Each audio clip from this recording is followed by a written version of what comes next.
If you are a fan of Johnny Carson, Jim Carrey, Marvel Comics, all of the above, then we've got you covered with the best new shows and movies to stream this weekend. Here to break down the weekend binge is Mickey O'Connor, editor-in-chief of TV Guide. Thanks for coming by. What's up? Thanks for having me. So we got to start with. I'm glad we're starting with this new documentary because I'm sort of pumped about it. It's it's a Jim Carrey documentary. It's about the movie that he made about Andy Kaufman called Man on the Moon, which was a great movie. Right. But it's about Oscar the making of it. Milos Forman, like it was a huge thing. Yeah. Okay, so this is about the making of it. This is behind the scenes. Let's watch a little bit of it. Andy felt it was necessary to stay in the character. He's exactly the way Andy was. It's totally surreal. And this crazy melodrama started happening all over the place.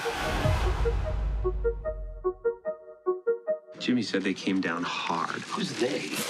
Universal didn't want the footage we took behind the scenes to surface so that people wouldn't think I was Andy, you have to give me a chance to make a movie. I don't need to make a movie. I don't need to make a movie. I was thinking, how far should I take this? Quiet, please. Sound check. Sound check.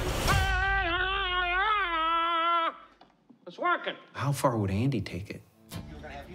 Yeah. So he's doing this method acting thing where he's, you know, trying to live as Andy Kaufman, but he never takes that character off. Right. And so like we had all heard the stories around the time this movie was being shot that like he made everyone call him Andy on set and that he never, you know, broke character.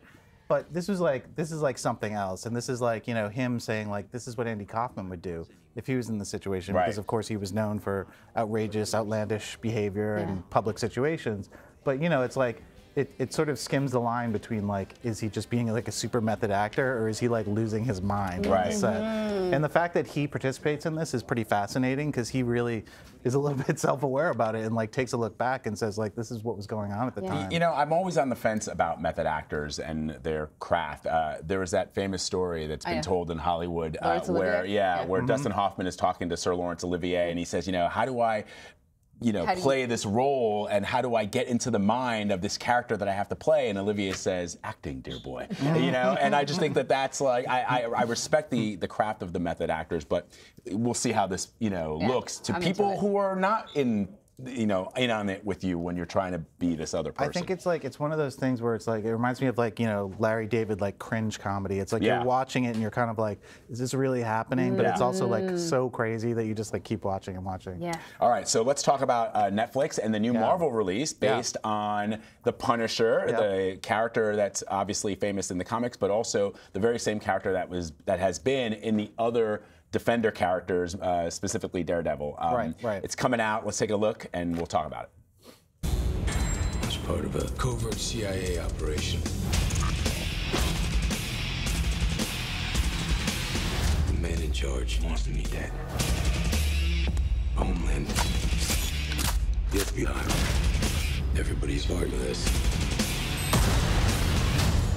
You and me, we want the same thing. So work with me. One condition. I'm gonna kill them all. Yeah, I can live with that. So, Mickey, these Marvel characters on Netflix have been sort of hit and miss. Everybody really loved Jessica Jones. I love Daredevil. Luke Cage and Iron Fist, especially, were not very well received. Luke Cage was, I think people liked it. I liked it. Yeah, it was mixed. I liked it. But certainly Iron Fist got a lot of like thumbs down. Yeah. This one is extremely violent. The character is extremely violent. I also wonder, in the environment that we're living in right now, if people want to see a vigilante with these weapons going after people, taking the law into his own hands. It's a fair question. Like right now is probably not the best time to launch, you know, a character who's known for gun violence. Right. But that said, I think that the show does a pretty good job of you know, talking about the effects of that. You know, he does suffer from PTSD from his time serving in Afghanistan in this iteration. And, you know, they talk a lot about like why he turns to violence instead of, you know, sort of other methods of problem, you know, resolution. But, you know, that said, I think it's a lot of shoot 'em up, bang bang. I think that that's kind of what the Punisher is. So, you know, I think that people who, you know, follow the characters who like that kind of show, they'll love it. You know, but I think it's a really good question. They actually, you know, sort of delayed the premiere a little bit because of its coincidence with Las Vegas. Las Vegas. Yeah.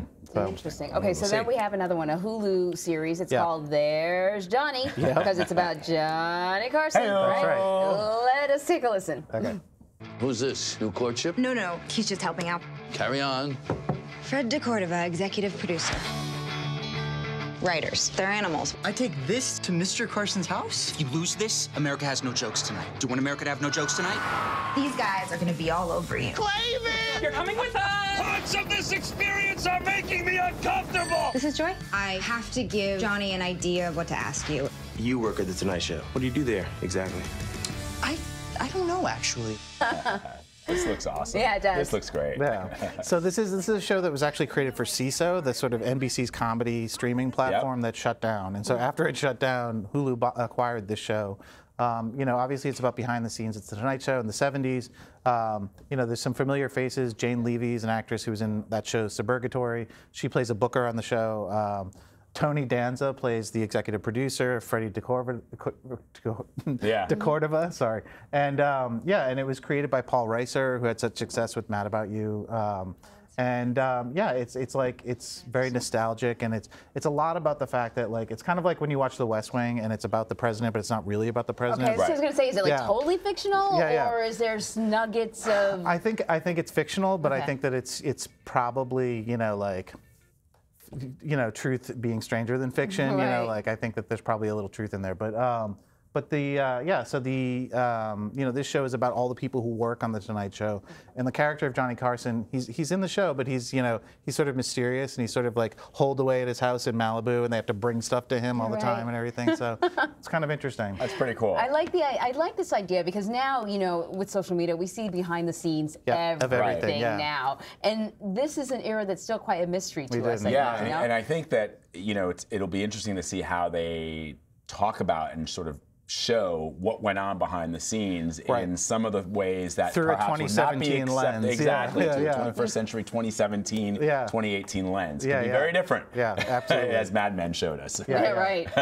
Mickey O'Connor, always good to have you. Thanks for coming by. Thanks for having me.